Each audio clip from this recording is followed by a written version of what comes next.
My name is Sarah Thompson, and for 15 years, I thought I had the perfect suburban life.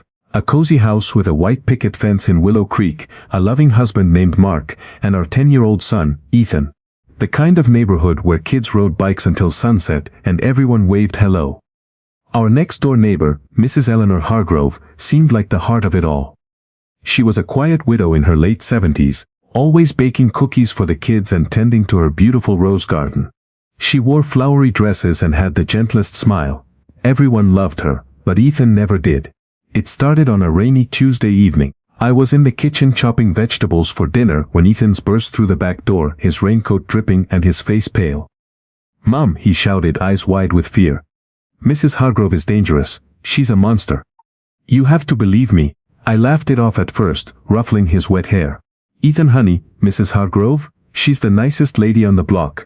She gave you that big box of chocolates last week, remember?" Mark chuckled from the living room, calling out, "Kids and their wild imaginations." But Ethan wouldn't let it go. He grabbed my hand tightly. "I saw her, Mom, in her basement window last night. She was talking to someone, but there was no one there, and her eyes, they were black, like empty holes." His little voice trembled. I pulled him into a hug, whispering that it was just a bad dream. That night, I tucked him in extra tight, but something in his fear stuck with me. Ethan wasn't the type to make up stories. He was a quiet, observant boy who loved drawing superheroes and playing with our golden retriever Max. Over the next few weeks, Ethan's warnings grew. He'd refuse to play in the backyard if Mrs. Hargrove was outside. Once, he even hid under his bed after seeing her wave at him from her porch. "She wants to take me away, Mom," he'd whisper. Mark and I brushed it off as typical kid stuff, maybe too many scary cartoons or school stress. We were busy with our own lives. Mark's accounting job, my part-time work at the local library, and keeping up with bills in a town where everything seemed perfect on the surface. Little did I know, ignoring my son's words would be the biggest mistake of my life. As summer turned to fall, strange things began happening around our house. At first they were small. Our rose bushes, planted right along the fence line, started wilting overnight, even though I watered them daily. Then, Max the dog began barking furiously at Mrs. Hargrove's fence every evening, his fur standing on end. Ethan drew pictures of dark figures in our neighbors' windows, showing them to me with tears in his eyes. "See, Mom, she's hiding something evil." I started paying closer attention. Mrs. Hargrove rarely left her house, but when she did, she'd stare a little too long at our family. Her smile never reached her eyes anymore. One afternoon, while Ethan was at school, I caught her in her backyard digging in a flower bed with unusual intensity. She looked up suddenly, locking eyes with me over the fence.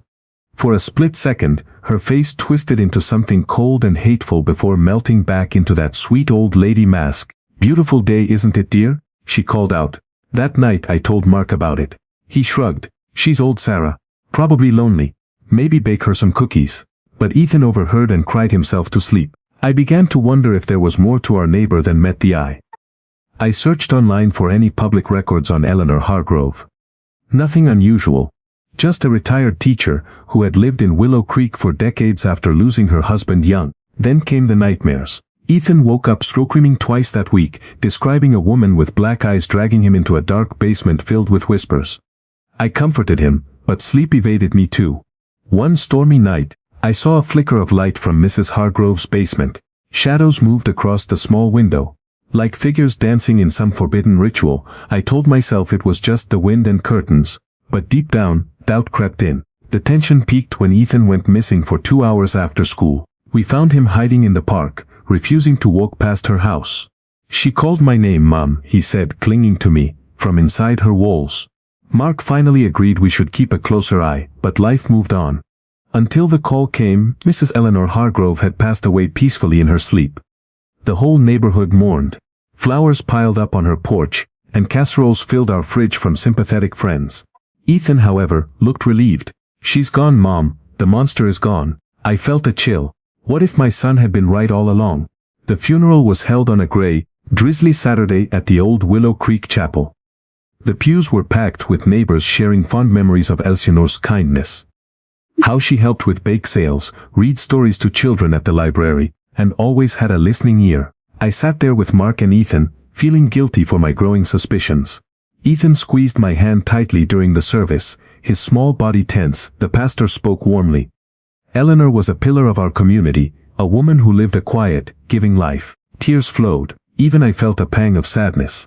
After the service, everyone gathered at the cemetery under black umbrellas.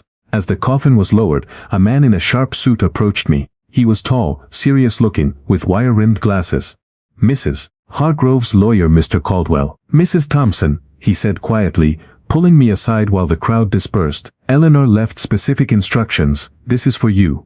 He handed me a sealed envelope, yellowed with age. My name was written on it in elegant, shaky handwriting. "Read it alone," she insisted. His eyes held a strange mix of pity and warning. I froze, the letter heavy in my hands.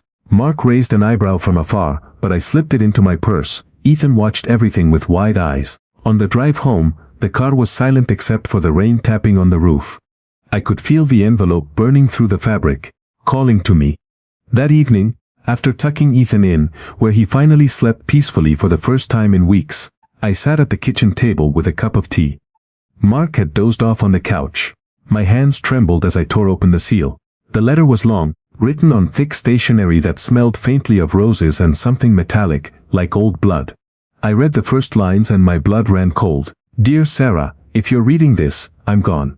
And you finally know the truth. Your son Ethan saw what you refused to see. I was the monster next door." My heart pounded as I kept reading. Eleanor confessed everything in chilling detail. She wasn't just a widow.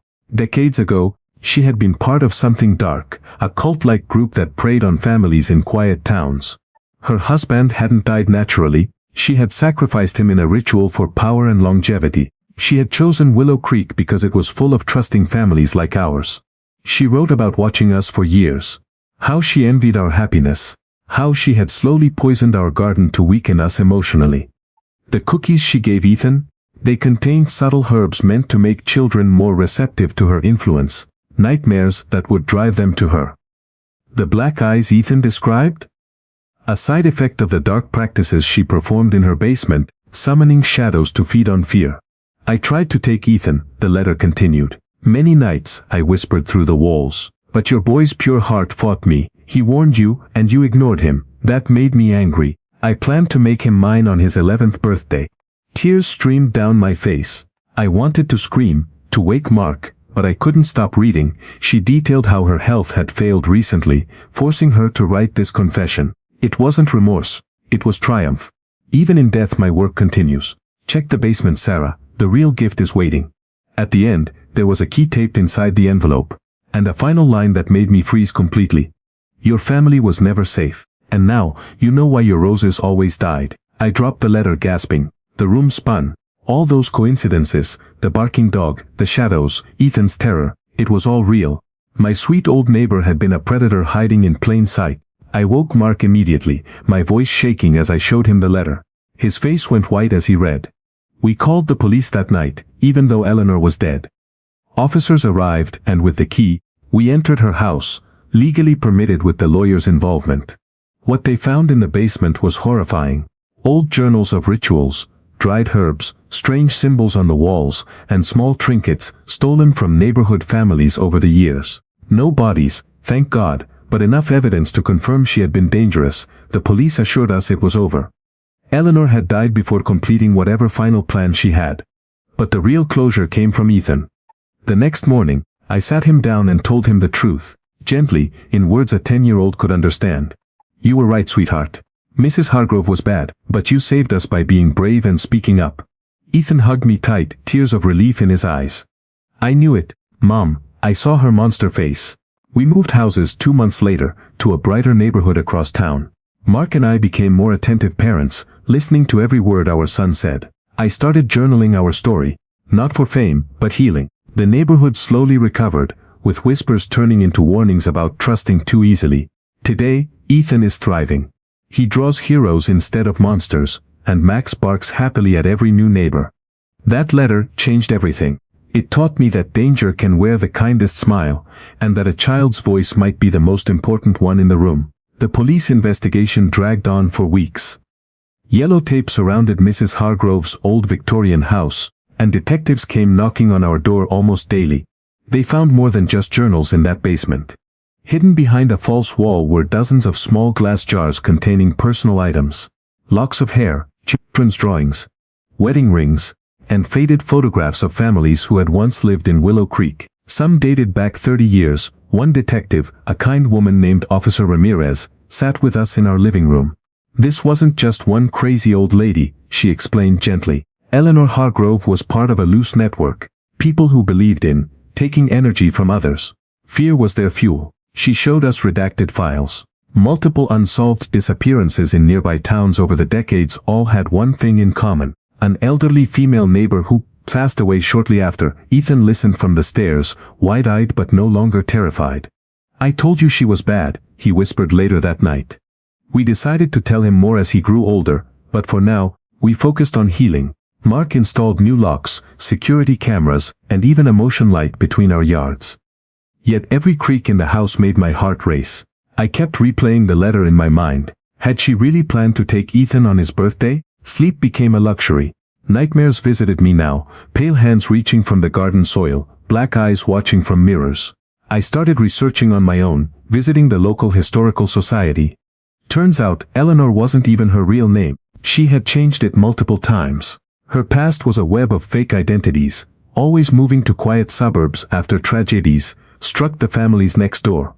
One evening, while sorting through old neighborhood photos a friend had given me, I found something chilling. Eleanor standing in the background of our family pictures from years ago, smiling that same empty smile. She had been watching us since Ethan was a toddler. Mr. Caldwell, the lawyer, returned with more documents. Eleanor had left a second letter, sealed for after the investigation. This one was different, colder, almost proud. She bragged about her methods. The herbs in the cookies weren't just for nightmares. They created a psychic link, allowing her to sense fear and amplify it. Our wilting roses, poisoned with a toxin that affected the mind subtly, making the whole family more anxious and disconnected. But the worst part was her confession about other victims. 3 families before us had lost children to runaway stories or accidents. Those kids were never found. Eleanor claimed she didn't kill them. She absorbed their innocence to stay young and strong. The rituals in the basement were meant to transfer life force. Mark and I sat in silence. We almost lost him, Mark said, voice breaking as he hugged me. We decided to seek counseling together. The therapist helped Ethan express his fears through art. His drawings evolved from dark monsters to brave knights protecting their home. It gave us hope, yet the town began to change. Other neighbors came forward with their own strange stories. Pets disappearing, sleepless nights, children acting out after visiting Eleanor's house. One mother confessed her daughter had sleepwalked toward the fence multiple times. The police linked it all back to Eleanor. Her giving nature had been the perfect cover. I couldn't stop digging. Online forums about cults and energy vampires led me to similar cases across the country. Eleanor wasn't alone. There might be others still out there. The thought kept me up at night. What if one of them came looking for revenge or to finish her work? The emotional toll hit our family hard. Mark threw himself into work to cope, growing distant at first. I struggled with guilt. Why hadn't I listened to Ethan sooner? Our marriage faced real tests. We argued about small things that felt big. Who forgot to check the cameras? Why we stayed in that house so long? Family therapy became our lifeline. In one powerful session, Ethan stood up and said, "I was scared, but I knew you loved me. That's why I kept telling you." Those words healed something deep inside me. We started new traditions, weekly game nights, backyard campouts with Max, and daily gratitude talks. Slowly, laughter returned to our home. I also found strength in sharing our story anonymously online at first. Messages poured in from parents who had ignored their kids' imaginary fears. One woman wrote, "Your story saved my daughter. She warned me about a creepy uncle. I listened. It gave my pain purpose." We visited Eleanor's grave once, not out of respect but closure. Ethan placed a single rose on it, ironic, given how she had destroyed ours. "You're not a monster anymore," he said bravely. In that moment I saw how strong my son had become. But healing wasn't linear. Flashbacks came during rainstorms. The sound of digging in the garden still haunted me. We eventually sold the house at a loss and moved to a sunny apartment complex with friendly families and no dark basements. Just when we thought it was over, a new envelope arrived in the mail 6 months later. No return address. Inside was a single photo, our new apartment building, taken from across the street. On the back, in familiar shaky handwriting, the circle continues. Watch your son. Panic set in. Was it a copycat? One of Eleanor's old associates? We contacted Officer Ramirez immediately. The investigation reopened. Security footage from our new neighborhood showed an elderly woman matching Eleanor's description watching our building. Impossible. Since she was dead. Or was it? Forensic re-examination of her body raised doubts. The woman buried wasn't Eleanor. Dental records didn't match perfectly. She had switched places with someone. Perhaps a victim or accomplice, faking her death to escape or continue from the shadows. This revelation shattered our fragile peace. We installed better security, homeschooled Ethan temporarily, and moved again. The fear returned, but this time we faced it as a united family. Ethan helped design monster traps, cameras, lights, and even a family alert system on our phones. Through it all, we learned resilience. Mark quit his stressful job for something more family-friendly. I started writing our full story as a book, changing names but keeping the truth alive as a warning to others. The YouTube channel where this is narrated, it grew because real people crave these stories. Not for scares, but for hope. A full year after that funeral, we finally breathed easy. The mysterious woman was caught. A former follower of Eleanor's cult, obsessed with finishing the work. Police arrested her, ending the nightmare for good. Evidence showed Eleanor had indeed died, but her influence lived on through dangerous people. Today, our family is stronger than ever. Ethan is 12 now, a confident boy who speaks up for other kids. He wants to be a detective or storyteller when he grows up. Mark and I renewed our vows in a small ceremony surrounded by true friends. Our new home has a big garden, full of thriving roses that we planted together as a symbol of renewal. That frozen moment at the funeral, holding Eleanor's letter, taught us the most valuable lesson. Monsters exist, but so does courage. Listening to our children saved us. Facing darkness together made us unbreakable. Life in our third home felt like a fresh start.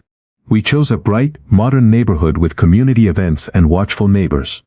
Ethan joined soccer, made new friends, and laughed more freely. Max loved chasing balls in the open park nearby. Mark and I worked on our communication, turning date nights into a weekly ritual. For the first time in over a year, the nightmares faded.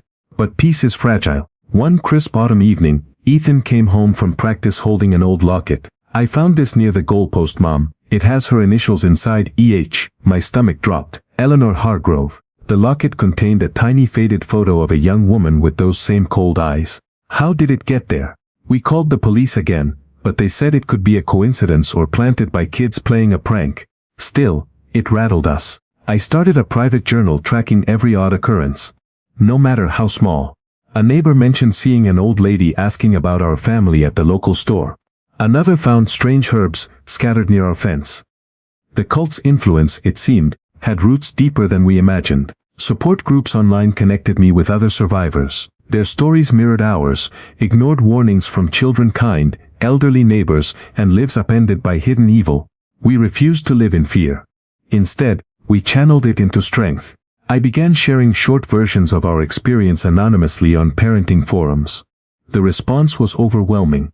Hundreds of parents thanking me for reminding them to listen. Ethan even drew a comic book about the boy who saw the monster next door, which we read together as a family. With Officer Ramirez's help, we dug deeper into the cult. Old case files revealed a loose group called the Whisper Circle.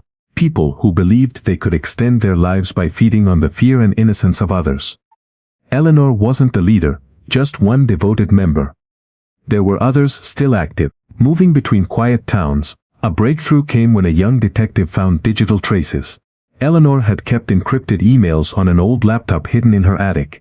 They mentioned transfers and vessels. Code for targeting children like Ethan. One message sent chills. The Thompson boy shows strong resistance. He will be my masterpiece. Mark and I attended a private briefing. The network was small but persistent, often using elderly women as fronts because society underestimates them. We learned self-defense basics and installed advanced home security with panic buttons. Ethan, now more aware, created a family safety code word, ROSES, a reminder of what we had overcome. During this time, our YouTube channel, where this story is told, started gaining real traction. Viewers shared their own encounters, forming a community of vigilance. One video comment led police to another active member 2 states away. It felt like we were turning pain into protection for others. Watching Ethan grow into a teenager was both beautiful and bittersweet. At 13, he still carried the weight of being the first to see the truth. He became quieter, more thoughtful, often sketching symbols from Eleanor's basement to understand and defeat them. Therapy continued, helping him process the fear without letting it define him. One day, he asked me, "Mom, do you think there are more monsters out there?" I answered honestly, "Yes, but there are more heroes too. You're proof of that."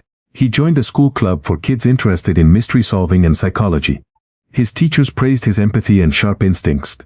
Family bonds deepened. Mark coached Ethan's soccer team, and I volunteered at the library, reading stories that empowered children. We took a healing family vacation to the mountains, far from suburbs and secrets. Around the campfire, Ethan opened up fully. "I was scared every day, but knowing you believed me now makes me strong." 2 years after the funeral, the past returned one last time. A letter arrived, genuine this time, from a surviving member of the Whisper Circle who wanted out. It apologized for Eleanor's actions and provided names and locations of remaining members. But it warned, "Some still watch your family as inspiration." This sparked a major police operation. With the new evidence, raids happened across 3 states. Arrests followed, including the woman who had planted the locket. Closure finally felt real. In a quiet meeting, Officer Ramirez told us, "Your willingness to keep digging helped end this." We celebrated cautiously, with a backyard barbecue for close friends and family. Ethan burned his old monster drawings in a safe fire pit, symbolizing release. The nightmare stopped completely for all of us. Mark and I renewed our commitment to being present, not just physically but emotionally. Today, 5 years after that freezing moment at the funeral, our family stands unbreakable. Ethan is a confident 15-year-old with dreams of becoming a criminal psychologist or filmmaker, turning his pain into purpose. Mark runs his own small accounting firm with flexible hours for family. I continue creating content that heals and warns, always starting videos with the same gripping truth. Our garden blooms with vibrant roses now, healthy, strong and tended with love. We teach every child who visits, your voice matters. Trust your instincts. The Whisper Circle is dismantled, its shadows scattered by light. This story isn't just about monsters next door, it's about courage, family and the power of belief. To every parent listening, slow down, listen to your kids, watch the quiet neighbors, and never let fear freeze you in place.